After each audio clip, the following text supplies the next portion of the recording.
आपने बताया कि जो किडनी पेशेंट हैं जिनका डायलिसिस होता है, हाँ, वो किस तरह से डायलिसिस से बच जाते हैं और किडनी जो है प्रॉपर वापस हील हो जाती है, क्योंकि मोस्टली हमने देखा है कि जिसकी किडनी खराब हो गई वो ट्रांसप्लांट ही कराता है या मर जाता है। ये एक इम्पॉर्टेंट बात है जो मैं आपको बताना चाहता हूँ ताकि आप इसको उन लोगों तक पहुँचाएं जिनको इसकी ज़रूरत है।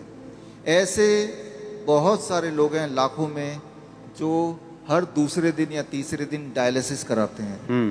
पहले तो समझना पड़ेगा डायलिसिस क्या है। बहुत ही सिंपल है, आधे मिनट में समझ जाएंगे।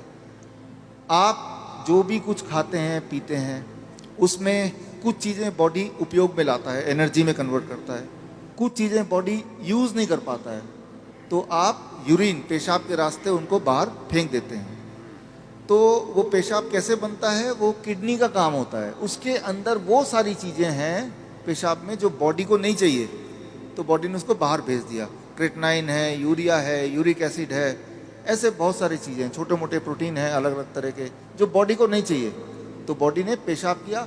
आप बोलेंगे अरे मुझे पेशाब आ रहा है, तो वो किडनी ने बाहर भेजने का तैयारी कर ली है और आप गए और आपने अपने आप को हल्का किया, ठीक हो गया। ये तो हुआ नॉर्मल। आपका बॉडी खुद ही आपका डायलिसिस कर रहा है। डायलिसिस ये है, हमारा बॉडी हमारे अंदर की जो चीज़ जो हमें नहीं चाहिए वो बाहर फेंकने का रास्ता बनाया, इसे कहते हैं डायलिसिस। यानी कि हमारे सबकी बॉडी करती है इसको। अगर वो करना बंद कर दे, किडनी अपना काम करना बंद कर दे, अब जब मैं पानी पी रहा हूँ और बॉडी को उनमें से कई सारी चीज़ नहीं चाहिए लेकिन बाहर का रास्ता बंद है, तो बॉडी क्या करेगा, गुब्बारे की तरह, बैलून की तरह उस पानी को, उस फ्लूइड को बॉडी में ही इकट्ठा होता रहेगा।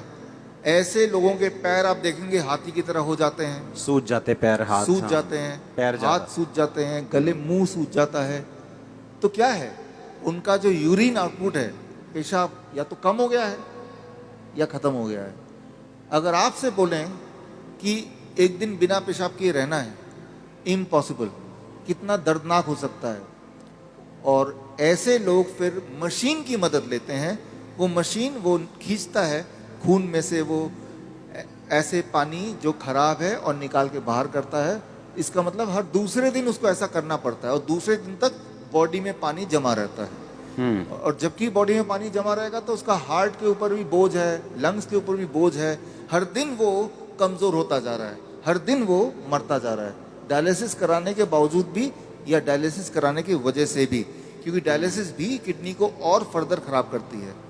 तो अब आपको समझ आ गया कि प्रॉब्लम क्या है, डायलिसिस किसे कहते हैं, किडनी खराब होना किसे कहते हैं। ऐसे लोगों को पहचानेंगे कैसे, आप जब देखेंगे। हम कैसे पहचानते हैं ऐसा पेशेंट को, कोई रिपोर्ट की ज़रूरत नहीं है मुझे, आपको भी ज़रूरत नहीं है।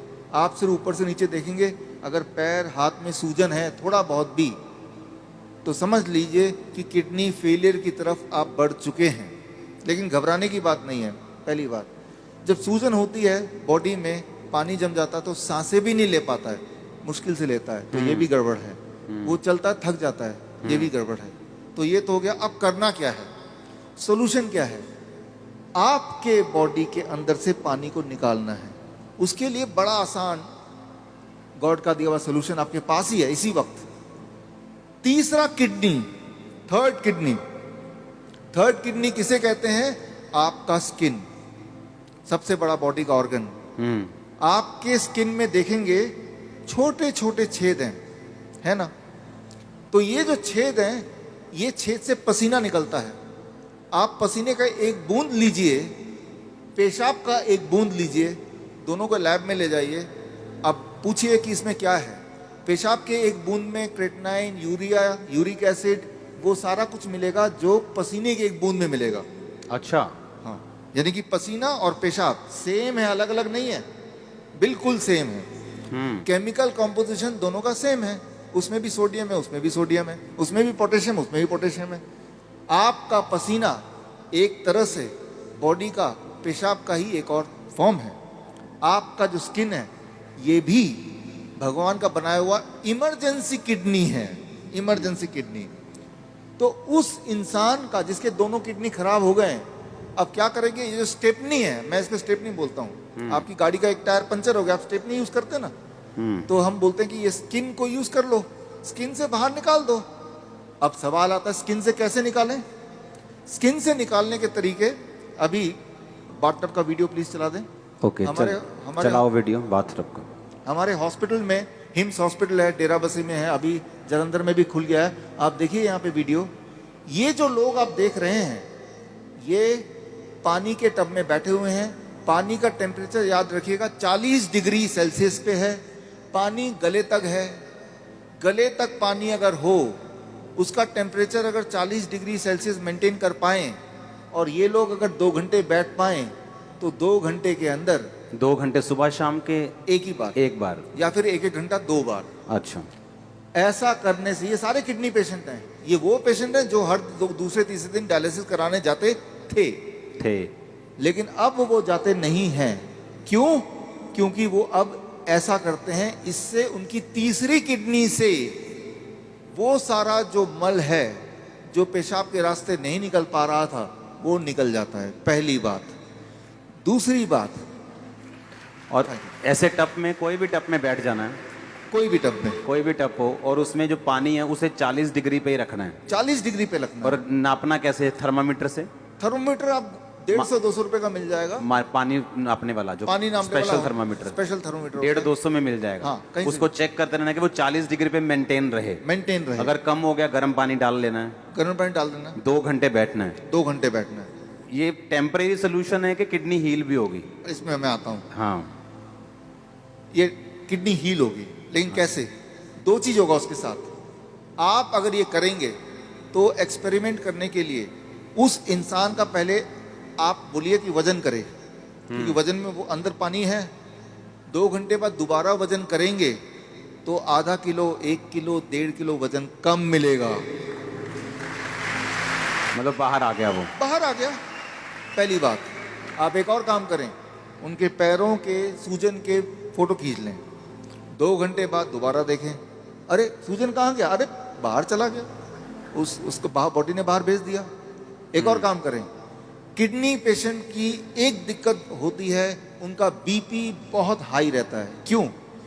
गुब्बारे को जैसे फुलाएंगे तो प्रेशर बढ़ गया ना, तो बॉडी भी तो गुब्बारे की तरह फूल रही है, पानी अंदर डल डल के, तो प्रेशर बढ़ता जा रहा है। तो चाहे कितनी भी दवा खा लें किडनी का पेशेंट, प्रेशर उनका बहुत ज्यादा होता है, ब्लड प्रेशर। अच्छा, लेकिन तो अब पहले प्रेशर नाप लें, ज्यादा ही मिलेगा 200/100।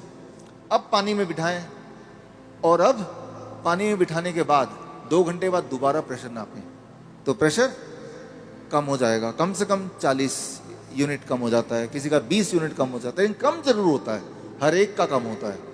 तो जो मेन सिम्टम होते हैं किडनी पेशेंट के, वो सारे सिम्टम एक क्लासिक सिम्टम होता है। मोस्टली बोलते हैं कि किडनी आपकी श्रिंक हो गई है जी, किडनी सुंगड़ गई है, सिकुड़ गई है, वो काम नहीं कर रही।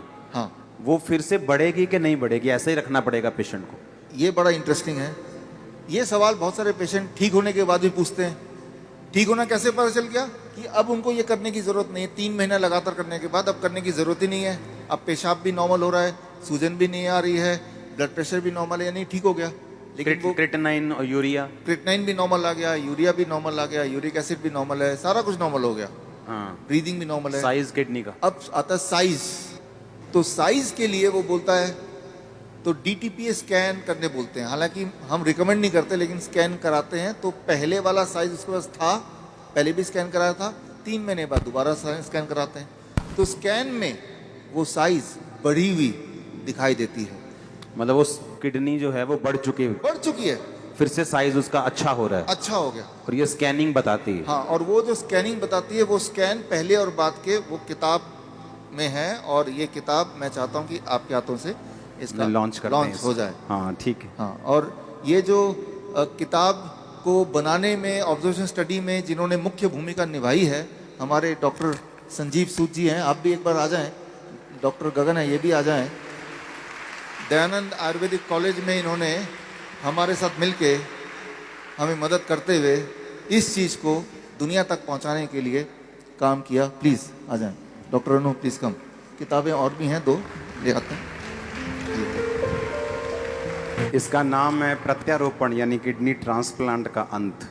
किडनी, आपकी खुद की किडनी ही काम करेगी, किसी और की किडनी की कोई आवश्यकता नहीं है। भगवान का दिया हुआ किडनी, उसी को स्टार्ट करना है, उसी को काम करना है। तारीफ करो सब। Thank you, thank you, thank you. अच्छा, हमने कितने ऐसे लोग आपके लोग मोहल्ले में ऐसे आपने देखे होंगे जो किडनी ट्रांसप्लांट नहीं करा सकते, डायलिसिस नहीं करा सकते, मर जाते हैं। देखे कि नहीं देखे? चर्च में हील होते हमने देखे हैं, लेकिन जो बहुत से लोग हैं जो यीशु मसीह को नहीं जानते हैं, हमने हॉस्पिटल्स में देखा है। मेरे फ्रेंड्स हैं जो हॉस्पिटल्स चलाते हैं चैरिटेबल, वो बताते हैं कि किडनी पेशेंट किस तरह से आते हैं और उनके पास मशीन्स नहीं है, उनके पास स्ट्रक्चर नहीं है और लोग ऐसे ही मर रहे हैं। और देखो, जब डाइट का जिक्र होता है तो यकीन नहीं होता कि डाइट से कैसे कोई हील हो सकता है, और ये भी यकीन नहीं हो रहा कि बाथटब में बैठ के या ऐसे ऐसे करके कैसे कोई हील हो सकता। और उसको खाना क्या है किडनी पेशेंट को? सेम DIP डाइट प्लस ये जो मैंने बताया, ये 2 घंटे बैठना है। 2 घंटे बैठना है। कई बार लोग 2 घंटे नहीं बैठ पाते, तो 1 घंटा करके 2 बार बैठ लिया। कई बार 1 घंटा भी नहीं बैठ पाते, चलो 40 मिनट करके 3 बार बैठ गए। 2 घंटे का आपको रूटीन पूरे दिन भर में 2 घंटे बैठते ना, तो यहाँ से जितने पोर्स हैं तब जाके पूरा निकलता है। ये एक रूटीन बनता है। और 3 महीने बाद फिर उसकी किडनी अपने आप काम भी करना शुरू करती है। अपने आप काम करना शुरू करती है, तो फिर ये बंद कर देना है। डाइट चलेगा जिंदगी भर, डाइट चलेगी, हाँ, इसको बंद कर देना है। ये बंद हो जाएगा, ये बंद हो जाएगा और पेशेंट नॉर्मल रहेगा। पेशेंट अब वो पेशेंट ही नहीं है। अब वो पेशेंट नहीं। अब पेशेंट नहीं है वो, आप और हम जैसे